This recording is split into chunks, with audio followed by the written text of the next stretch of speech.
Bonjour à tous. Alors, aujourd'hui, petit tutoriel pour vous aider à réaliser au mieux l'implantation des containers sur le terrain de l'université. Alors, préalablement, si je regarde un petit peu le travail, vous pouvez constater que vous aurez ouvert le fichier qui se nomme terrain université et sur SketchUp, et c'est avec ce logiciel que nous allons donc réaliser l'implantation des containers. Donc, vous avez une image d'arrière-plan de la vue aérienne du terrain de l'université, et nous, l'objectif, c'est de mettre dans cette zone l'ensemble des éléments, soit 36 containers, un parking de 30 places, les allées, les voies de circulation, c'est-à-dire les allées et les routes. Donc moi je ne vais pas tout vous faire bien sûr, mais je vais vous montrer un petit peu comment construire, comment dupliquer ces containers, d'accord. Et puis avec l'explication normalement ça devrait être beaucoup plus facile pour vous. Alors je vais déjà travailler sur une zone un peu plus précise ici et je vais dessiner le premier container que je veux faire. Alors bien sûr c'est une simulation qu'on veut faire, donc on va dessiner un container extérieur de manière assez basique. Nous, ce qui nous intéresse, c'est de mettre la porte d'entrée, et notamment la baie vitrée, puisque les containers sont équipés d'une baie vitrée, et d'essayer de travailler au mieux sur l'orientation de ces containers. Donc ici, un container, c'est un rectangle, donc je vais cliquer sur la forme un rectangle, et je vais considérer que mes containers, je vais les mettre, je dirais, horizontalement, là par rapport à mon écran. Et pour l'instant, je ne m'occupe pas des mesures. Les mesures, vous les avez dans l'angle, en bas à droite. Moi, je ne vais pas m'en occuper. Mais les mesures du container, pour être le plus précis possible, je vais les saisir. Donc un container, c'est 12 mètres 50. Donc je vais faire 12,5 m. Voilà. Vous voyez en bas à droite, ça s'écrit. Je mets un point virgule, un espace. Et maintenant, je vais mettre la largeur du conteneur, 2,5 m. Quand j'ai rentré la longueur et la largeur, j'appuie sur Entrée. Voilà, donc là j'ai la forme de mon conteneur, donc je vais pouvoir faire un zoom, et à partir de cette forme-là, je peux pivoter ici, voilà, j'ai un outil là qui me permet de pivoter, et maintenant le conteneur, j'ai dessiné sa longueur, sa largeur, et ici, avec cette touche, pousser-tirer, je vais pouvoir mettre la hauteur. Alors là encore, je pousse, je tire, et je saisis la valeur 2,5 m, que vous retrouvez encore en bas à droite, et quand c'est saisi, j'appuie sur Entrée. Voilà, bon j'ai déjà la forme de mon container qui est mise, voilà, et ensuite, ce container, je vais déjà lui mettre la porte. Alors pour mettre la porte sur le container, je vais me mettre ici, et je vais dessiner un rectangle. Là encore, la porte, je la dessine de manière assez aléatoire, et je sais que cette porte, elle fait 1 mètre de haut, 1 mètre de large, pardon, 1 m, point virgule, espace, et en hauteur, on va mettre 2 mètres, je crois que c'est 2 mètres 10 exactement, 2,1 m. Et là, j'appuie sur Entrée. Voilà. Donc là, j'ai ma porte d'entrée, et cette porte d'entrée, cette porte d'entrée, c'est pareil. Donc là, je vais utiliser le pousser-tirer, Donc vous voyez bien que lorsque je me positionne mon élément dessus, des pointillés se forment, des points se forment, et là, je vais pousser à l'intérieur. Voilà, à l'intérieur, la porte de mon container. Je vais ensuite mettre la baie vitrée, ici. Voilà. Donc là, je vais faire un zoom, je déplace, et je mets approximativement cette baie vitrée à l'emplacement prévu. D'accord? Si j'avais prévu un emplacement ici, voilà. Donc je vais mettre, la baie vitrée fait environ 2 mètres de haut par 2 mètres 40 de large. Donc là je vais mettre 2,4 m, point virgule espace, 2 m. Donc vous voyez, quand on a compris, ça va vite. En bas à droite, les cotations sont bonnes. J'appuie sur Entrée. Et ainsi, j'ai les dimensions de mon container, de ma baie vitrée de mon container. Alors ici, je vais faire un pousser-tirer aussi, et ainsi de suite. Alors après, vous pouvez mettre une petite fenêtre là, si vous aviez prévu une fenêtre, etc. Alors, maintenant, le container, on va l'habiller un peu. Donc pour l'habiller un peu, ici, en haut à droite, vous avez la matière. Donc matière, moi par exemple, je vais choisir à l'extérieur plutôt une couleur. Hein, je vais mettre les containers, je vais mettre des containers de couleur blanche ou plutôt grise, tiens par exemple. Et une fois que j'ai choisi la couleur, eh bien, hop, sur l'ensemble de mon container, je pivote et je viens mettre les couleurs. Alors vous remarquerez que il ne me met pas de couleur sur les formes que je n'ai pas sélectionnées. Voilà. Hein, les formes en retrait, il n'a pas mis de couleur. Je suis en train de parler en même temps que je vous explique, c'est pas simple. Et voilà. Donc maintenant, la porte, eh bien, hein, la porte c'est pareil, je vais utiliser une couleur pour la porte. Et là, je vais mettre une porte avec le gris, je sais pas, moi je vais mettre une porte, qu'est-ce que je pourrais mettre avec le gris, une porte noire. Voilà, je vais mettre une porte noire ici, voilà. Et enfin, ma baie vitrée. Ma baie vitrée, ben, là, par contre, je vais aller choisir vert. J'ai une rubrique vert et miroir, voilà. Et je vais choisir un vert translucide bleu que je vais mettre ici. Ça va me permettre, voilà, de voir même l'intérieur de mon container.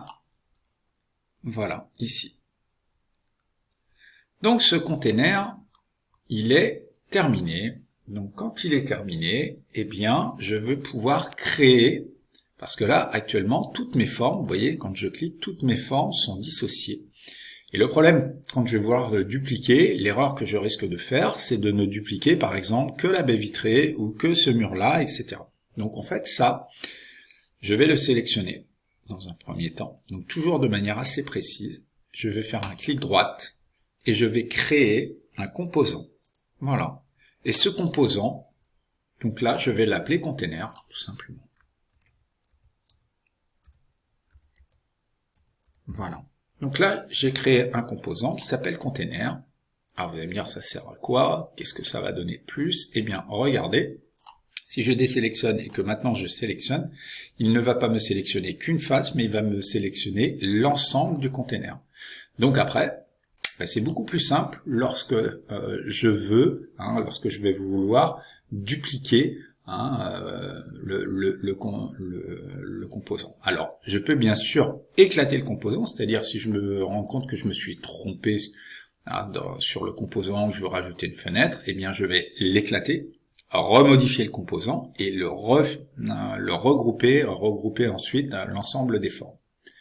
Alors, ce composant, eh bien, je vais faire un édition copier et un édition coller sur place. Voilà. Alors, édition copier, édition coller sur place, ça fait quoi? Ben, quand on regarde comme ça, j'ai l'impression que ça ne fait rien du tout. Mais en fait, le composant, il a été collé sur le premier, il a été collé sur place. Donc maintenant, il va falloir que je le déplace.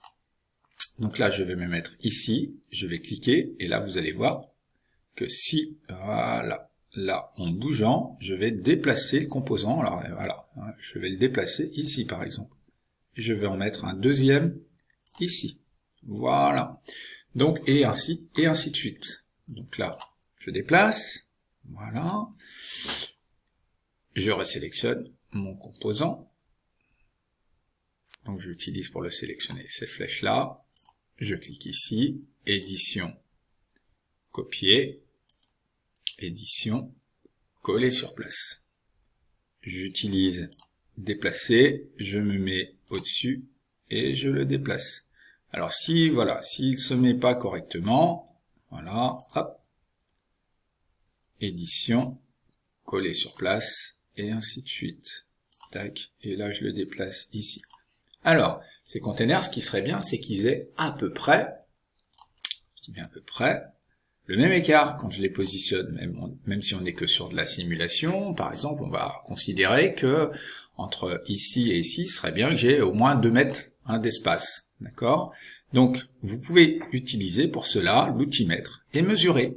En fait, donc vous allez cliquer ici, en bas à droite, vous voyez en bas à droite là, on voit la mesure, et quand je suis à 2 mètres, à peu près, 2 mètres 02, on va pas le mettre au centimètre près, je reclique. Là, vous avez un point.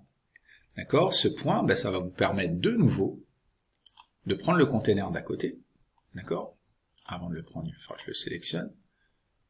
Ensuite, c'est pas, vous voyez, ça se fait pas en 5 minutes, je clique et je déplace.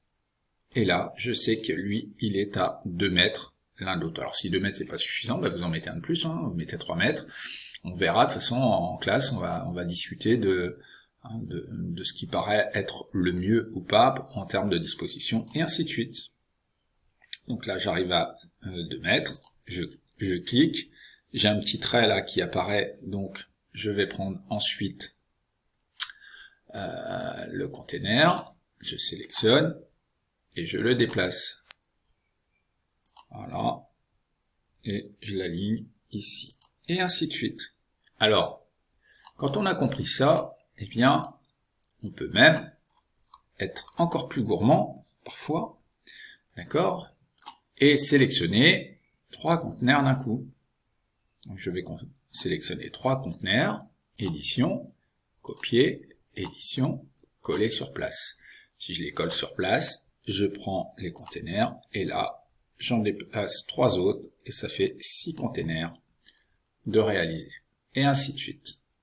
Alors, maintenant, quand j'ai réalisé les conteneurs, et que je les ai dupliqués, j'ai fait les 3/4 du travail. Il va falloir commencer à faire les routes. Alors pour les routes, eh bien, il va falloir cliquer sur l'onglet forme.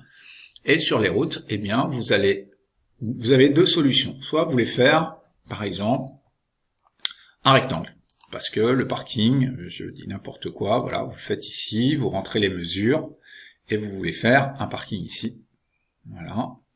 Ce parking, eh bien, il va y avoir une route qui va venir de là à là, d'accord, par exemple. Là, je fais vraiment tout à l'œil, la route, voilà, tac, de là à ici, j'ai une route. Voilà, et ici je voudrais faire quelque chose un peu comme ça, oblique. Alors là je peux pas faire avec l'outil rectangle, je vais faire avec l'outil ligne. Et avec l'outil ligne, eh bien je vais venir me greffer sur, voilà, ici, bon c'est pas terrible, voilà. Alors, ici je vais prendre ma gomme, parce que j'ai mes petits traits là qui vont m'embêter, et normalement, si je clique, je vais réussir à enlever les traits, ça fait quand même plus joli. Voilà, et ainsi de suite. Donc là, je commence à avoir l'ensemble de mes éléments qui sont positionnés. Et ainsi de suite. Alors bien sûr, ce que j'ai positionné là, les places de parking, par exemple, si j'ai 10 places de parking ici, il y a 2 solutions. Soit vous faites les places de parking une à une, c'est tout à fait possible, c'est-à-dire vous prenez un rectangle, et vous savez qu'une place de parking ça fait 5 mètres par 2 mètres 50, donc vous faites 5 m, point virgule espace 2,5 m, vous appuyez sur entrée, et ainsi de suite. Donc là, on reste en surface, donc on va pas s'amuser à le dupliquer, et on fait toutes les places de parking. Alors c'est sûr ça fait mieux, mais c'est beaucoup plus long. Donc 5m, point virgule, espace 2,5 m, et ainsi de suite. Voilà. Alors, pour les allées, c'est la même chose. Pour les allées, c'est la dernière chose qu'on va voir. Si je souhaite mettre une allée ici, alors là il faut travailler de manière assez précise, parce que si vous travaillez pas de manière précise, vous allez voir les allées vont se coller sur les containers, et c'est pas facile ensuite de régler tout cela. Donc là, ce que l'on peut faire, c'est de se dire par exemple que mon allée, elle va débuter ici, elle va aller comme ça, et au fur et à mesure, voilà, je vais l'agrandir, et je vais la mettre, par exemple ici, mon allée fait 1 mètre. Hop. Alors il y a des fois, mieux vaut la faire en plusieurs morceaux, d'accord ? Mieux vaut la faire en plusieurs morceaux. Je vais faire un deuxième morceau, je vais me dépêcher parce que ma vidéo, elle ne doit durer que 15 minutes. Et voilà, donc vous imaginez, vous faites le deuxième morceau comme ça, hop, et avec la gomme, vous cliquez et vous effacez le petit bout, et voilà, vous avez votre allée de mise. Bon, j'espère que cette vidéo va vous aider à débuter, à construire votre travail. De toute façon, c'est juste un outil d'aide. Je suis là, on fait ça en classe, donc hein. N'hésitez pas à me demander.